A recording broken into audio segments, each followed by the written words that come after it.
আউযু বিল্লাহি মিনাশ শাইতানির রাজিম। বিসমিল্লাহির রহমানির রহিম। আসসালামু আলাইকুম ওয়া রাহমাতুল্লাহ। প্রিয় শিক্ষার্থীবৃন্দ, তোমরা কেমন আছো? আশা করি মহান রব্বুল আলামিনের অশেষ রহমতে সকলে ভালো আছো। বাংলাদেশ কারিগরি শিক্ষা বোর্ড কর্তৃক অনুমোদিত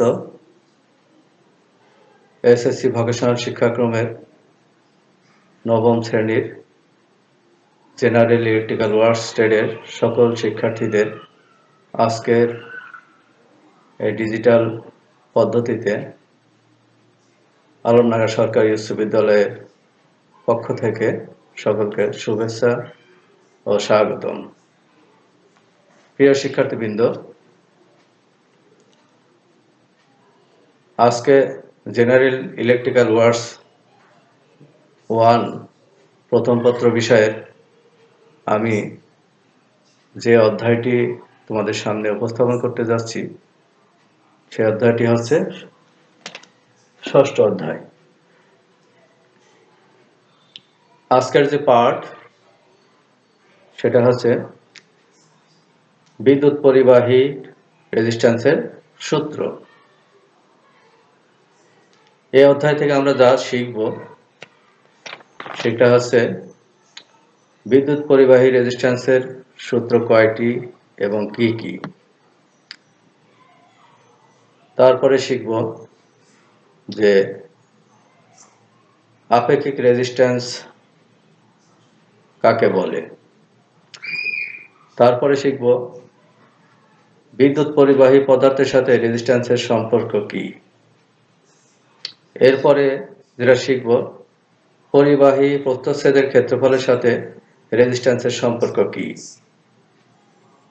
সর্বশেষ আপেক্ষিক রেজিস্ট্যান্স অধ্যায়ের কিছু গাণিতিক সমস্যাবলী এবং গাণিতিক সমীকরণ।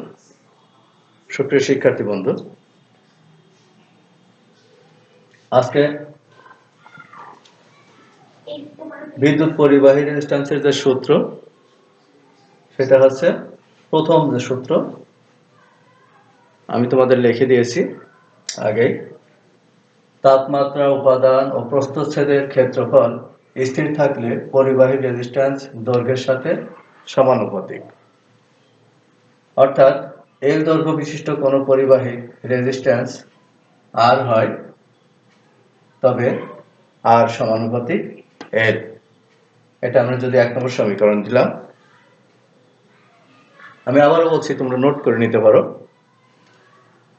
তাপমাত্রা, উপাদান ও প্রস্থচ্ছেদের ক্ষেত্রফল স্থির থাকলে পরিবাহীর রেজিস্ট্যান্স দৈর্ঘ্যের সাথে সমানুপাতিক। অর্থাৎ এর দৈর্ঘ্য বিশিষ্ট কোনো পরিবাহীর রেজিস্ট্যান্স আর হয় তবে আর সমানুপাতিক এল। এবার আসি দ্বিতীয় সূত্র। দ্বিতীয় সূত্রটি কি? তাপমাত্রা, উপাদান ও দৈর্ঘ্য স্থির থাকলে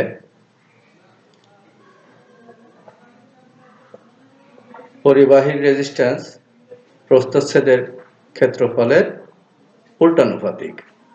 আমি দেখো সেটাও দিয়েছি লিখে। তাপমাত্রা, উপাদান ও দৈর্ঘ্য স্থির থাকলে পরিবাহীর রেজিস্ট্যান্স প্রস্থচ্ছেদের ক্ষেত্রফলের সাথে উল্টানুপাতিক।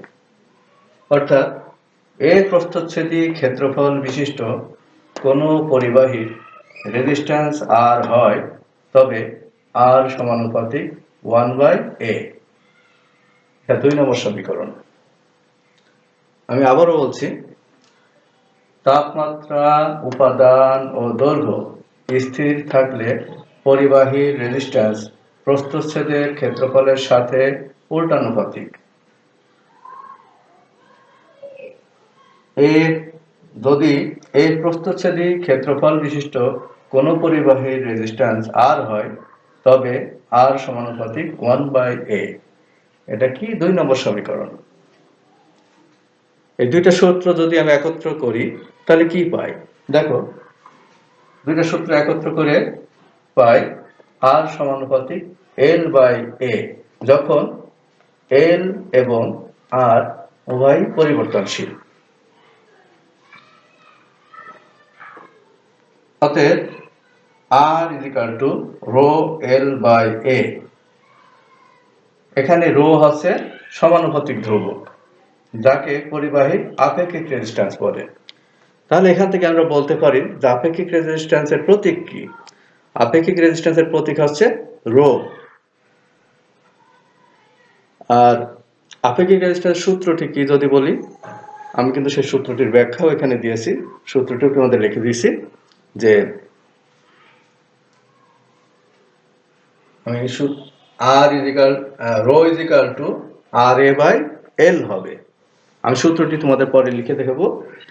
তো এই পর্যন্ত তোমরা সবাই বুঝছো কিনা? এই দুইটা সূত্র তোমাদের কিন্তু বুঝে এবং মুখস্থ করতে হবে। এরপরে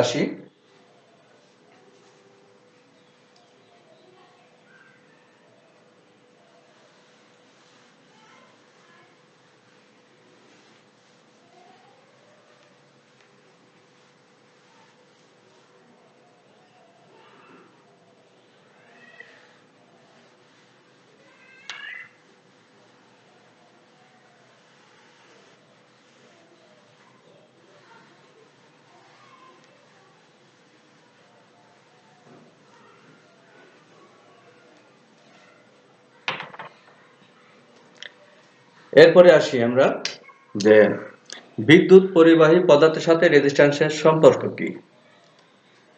যদি প্রশ্ন করা হয় যে বিদ্যুৎ পরিবাহী পদার্থের সাথে রেজিস্ট্যান্সের সম্পর্ক কি, সেই ক্ষেত্রে উত্তরটা হবে এমন যে বৈদ্যুতিক পরিবাহীর রেজিস্ট্যান্স তার দৈর্ঘ্যের সাথে সরাসরি সমানুপাতিক। আমি আবারও বলছি যে বিদ্যুৎ পরিবাহী পদার্থের সাথে রেজিস্ট্যান্সের সম্পর্ক কি, সেই ক্ষেত্রে উত্তরটি হবে বৈদ্যুতিক পরিবাহী রেজিস্ট্যান্স তার দৈর্ঘ্যের সাথে সরাসরি সমানুপাতিক। যখন পরিবাহীর প্রস্থচ্ছেদের ক্ষেত্রফল পরিবাহী ধাতব পদার্থ এবং তাপমাত্রা স্থির থাকে, অর্থাৎ পরিবাহীর দৈর্ঘ্য বাড়লে রোধ বাড়বে এবং দৈর্ঘ্য কমলে রোধ কমে। তাহলে দেখি, আমরা যদি এটা চিত্র আকারে দেখাই তাহলে তোমরা নিশ্চয় বুঝতে পারবে।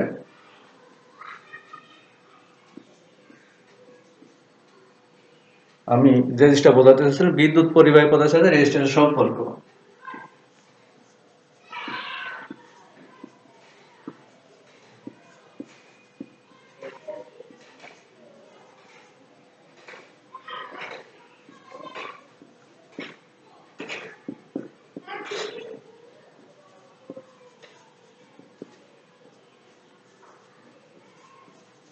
বিদ্যুৎ পরিবাহী পদার্থের রেজিস্ট্যান্সের সাথে কি বললাম?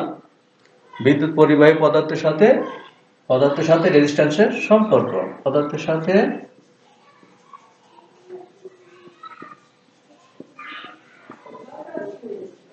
রেজিস্ট্যান্সের সম্পর্ক কি? প্রশ্নটা ছিল এমন, তাই না? সম্পর্কটা হচ্ছে সরাসরি সমানুপাতিক, বলেছি যে দৈর্ঘ্যের সাথে সরাসরি সমানুপাতিক, এই হচ্ছে সম্পর্ক। এটা তো বলেছিলাম নাকি? এখন এটা যদি চিত্র আকারে দেখাই তাহলে বুঝতে পারবো খুব সহজেই।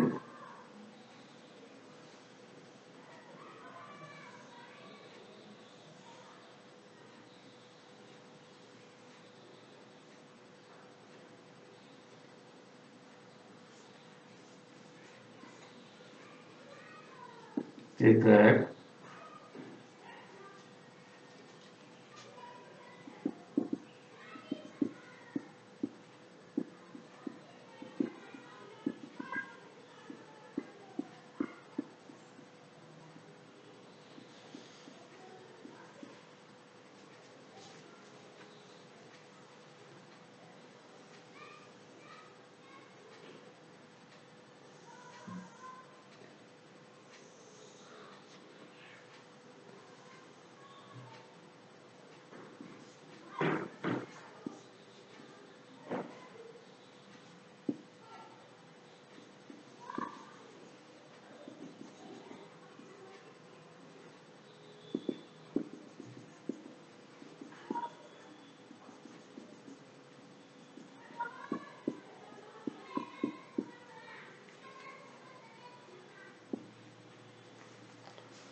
আমি এখানে দুইটা পরিবাহী দেখাইছি, এ একটা পরিবাহী, এ একটা পরিবাহী, এ একটা পরিবাহী,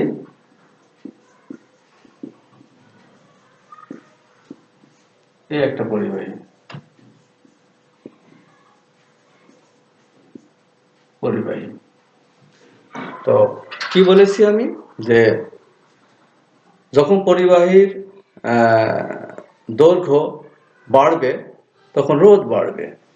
দেখো পরিবাহীর দৈর্ঘ্য কিন্তু এটা, এটা কিন্তু রোধ রোধ বাড়ে,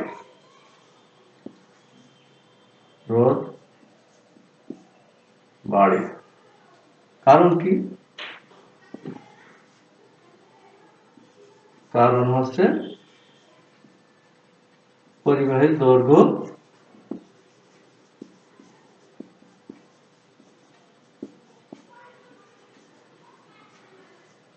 বাড়া, দৈর্ঘ্য বাড়ার কারণে দৈর্ঘ্য বাড়ে, দৈর্ঘ্য বাড়লে রোধ বাড়বে।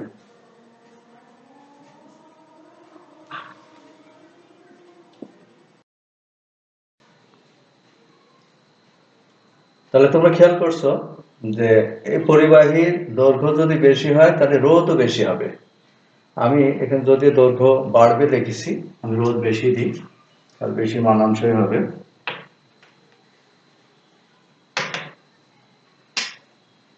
রোধ বেশি, দৈর্ঘ্য বেশি। কিসের জন্য রোধ বেশি? কারণ পরিবাহীর দৈর্ঘ্য বেশি, অর্থাৎ দৈর্ঘ্য বড়, তার কারণে রোধও বেশি, রোধও বড়। এবার আসি যে এটা হচ্ছে পরিবাহীর দৈর্ঘ্য কম, অর্থাৎ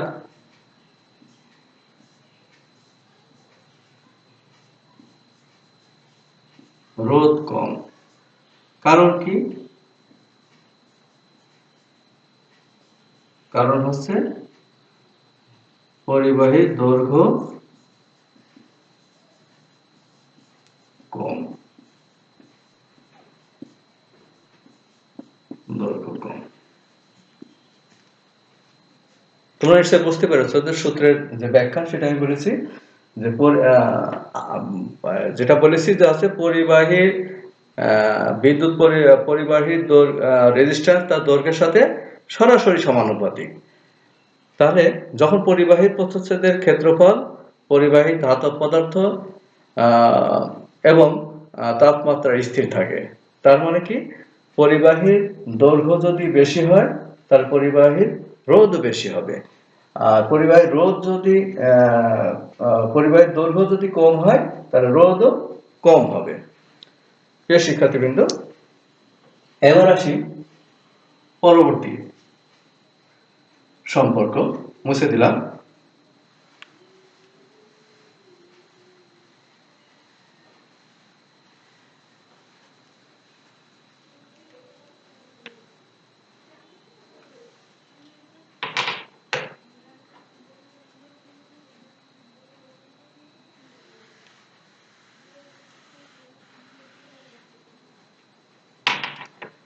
এবার কিসের সম্পর্কের কথা বলেছি? পরিবাহীর প্রস্থচ্ছেদের ক্ষেত্রফলের সাথে রেজিস্ট্যান্সের সম্পর্ক কি?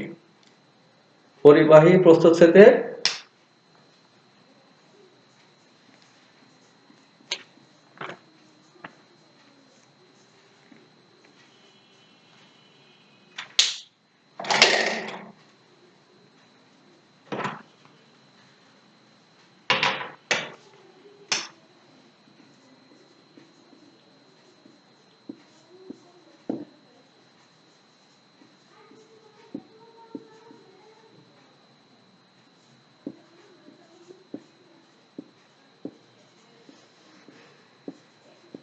পরিবাহীর প্রস্থচ্ছেদের ক্ষেত্রফলের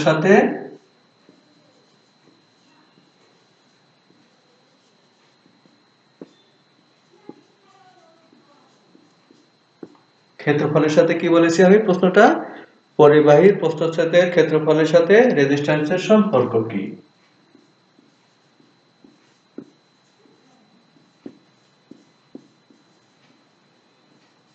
রেজিস্ট্যান্সের সম্পর্ক কি? আমি শুধু সম্পর্ক দিয়ে রাখলাম।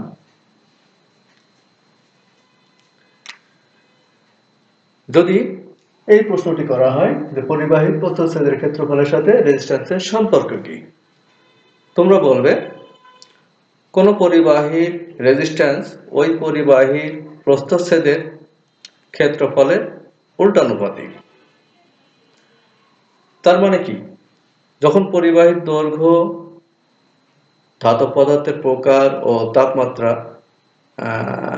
স্থির থাকে বা অপরিবর্তিত থাকে, অর্থাৎ পরিবাহীর প্রস্থচ্ছেদের ক্ষেত্রফল বাড়লে রেজিস্ট্যান্স কমে এবং ক্ষেত্রফল কমলে রেজিস্ট্যান্স কমে। সেটা কি? আমি যদি গাণিতিকভাবে দেখাই যে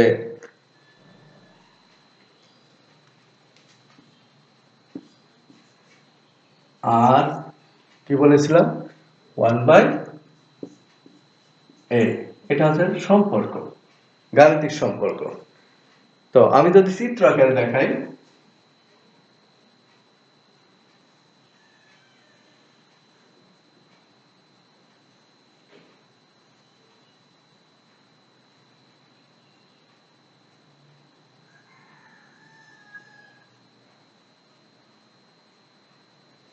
এটা হচ্ছে চিত্র।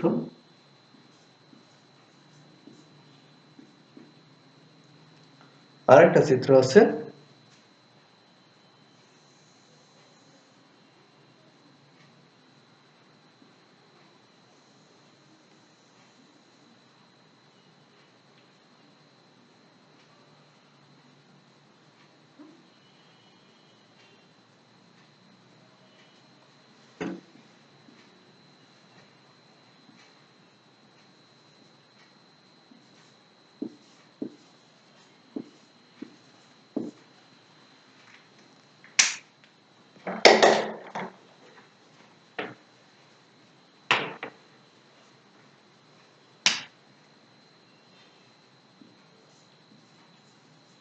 একটা চিত্র, একটা চিত্র। তোমরা চিত্র দুইটা খেয়াল করো যে পরিবাহীর রোধ বেশি, কোনটাই বেশি? এইটাই।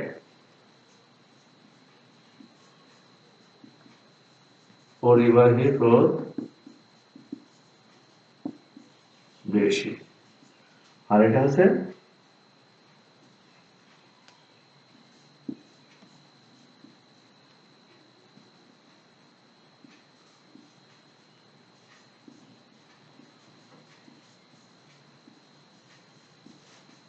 পরিবাহীর রোধ কম। কারণ কি? আর এটার কারণই বা কি?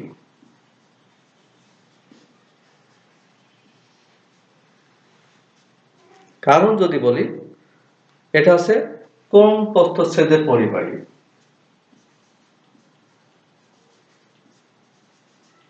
কোন প্রস্থচ্ছেদের পরিবাহী, আর হচ্ছে বেশি প্রস্থচ্ছেদের পরিবাহী।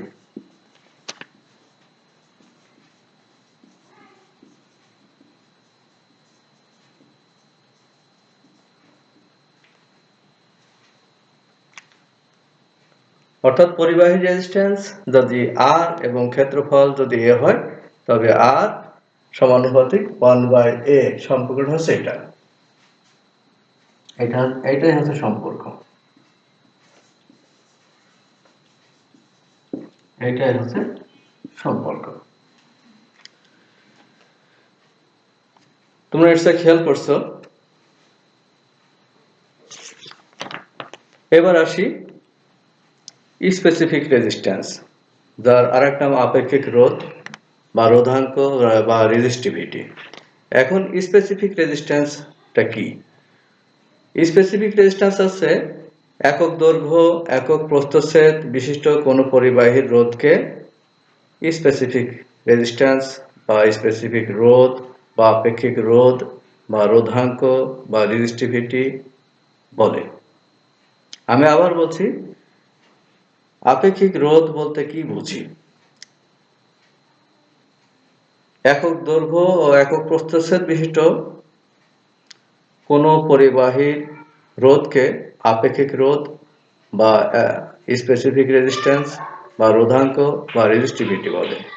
এই স্পেসিফিক রেজিস্ট্যান্সকে রো দ্বারা প্রকাশ করা হয়, আমি পূর্বেই বলেছি। আর একটা জিনিস এখানে না বললেই নয়, যে আরেকটা প্রশ্ন থেকে যায়, সেই প্রশ্নটা হচ্ছে যে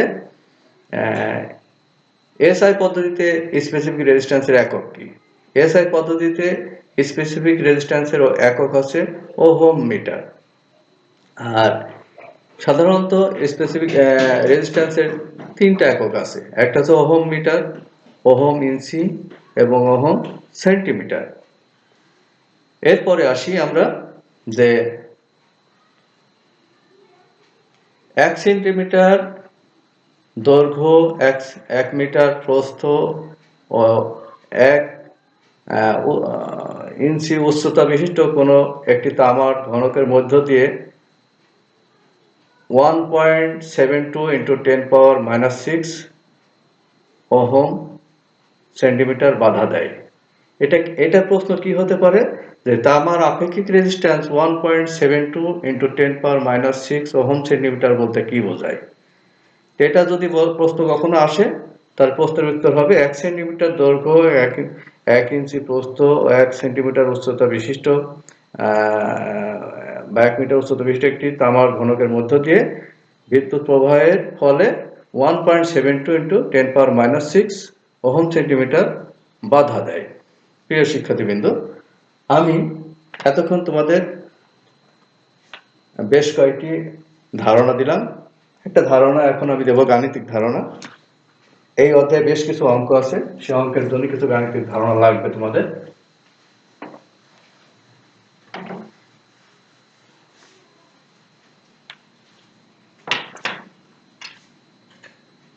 কয়েকটি সূত্র তোমরা লিখে নাও, গাণিতিক সূত্র।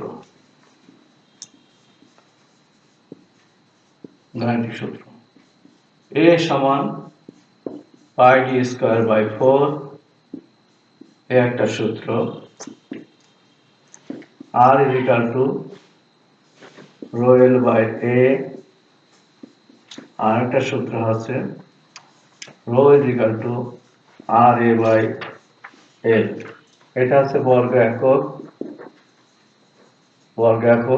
এটা হচ্ছে ওহম, এটা আছে ওহম সেমি, ওহম ইঞ্চি, আর এটা আছে ওহম মিটার। এই তিনটা সূত্র যদি তোমাদের মনে থাকে, তাহলে এই চ্যাপ্টার থেকে যতগুলো অঙ্ক আছে প্রত্যেকটি অঙ্ক করা তোমাদের জন্য সহজ হয়ে যাবে। প্রিয় শিক্ষার্থীবৃন্দ, এতক্ষণ আমি তোমাদের যে অধ্যায়টি আলোচনা করলাম, এর ভিতর থেকে তোমাদের যদি কোনো প্রশ্ন থেকে থাকে, তোমাদের যদি ভালো লেগে থাকে, যে কোনো প্রকার সমস্যাদি বা ভালো মন্দ যেটাই হোক, সেটা তোমরা আমার ইনবক্সে বা কমেন্টসের কলামে জানাবে। আর তোমাদের কিছু বাড়ির কাজ, অর্থাৎ হোমওয়ার্ক যেটা বলা হয়, দিব, সেটা অ্যাসাইনমেন্ট আকারে প্রস্তুত করে পরবর্তীতে তোমাদের শিক্ষক, স্ব শিক্ষকের কাছে, প্রতিষ্ঠানের স্ব শিক্ষকের কাছে জমা দিবে।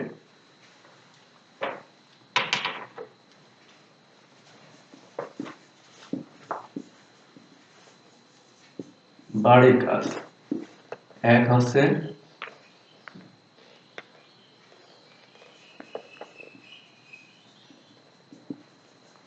প্রমাণ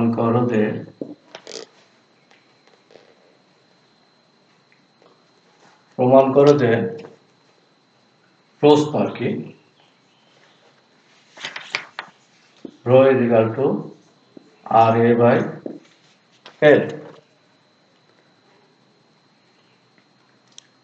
অথবা আমি যদি এমন প্রশ্ন দিই, r এমনটি দিলে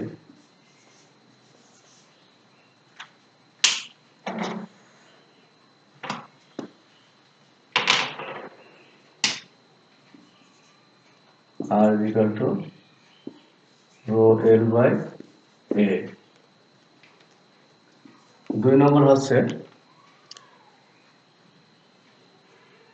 রেজিস্ট্যান্স ও আপেক্ষিক রেজিস্ট্যান্সের মধ্যে পার্থক্য। রেজিস্ট্যান্স ও আপেক্ষিক রোধের রেজিস্ট্যান্সের মধ্যে পার্থক্য।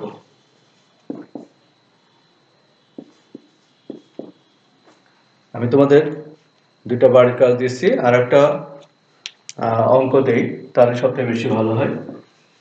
যে 1 কিলোমিটার দীর্ঘ 1 কিলোমিটার দীর্ঘ এবং 1.29 সেন্টিমিটার ব্যাস বিশিষ্ট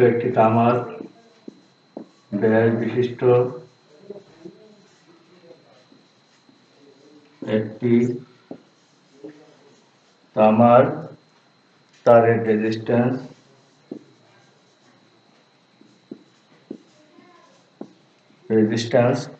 0.13 ওহম হলে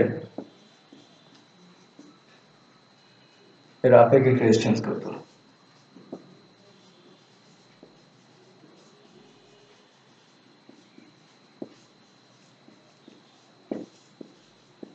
রেজিস্ট্যান্স কত?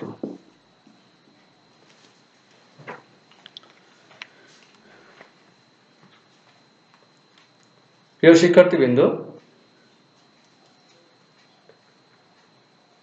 আমরা এখানে দেখাইছি যে প্রমাণ করো যে R is equal to rho L by A, যেখানে R প্রত্যেকটা অক্ষর কিন্তু প্রচলিত অর্থ বহন করে।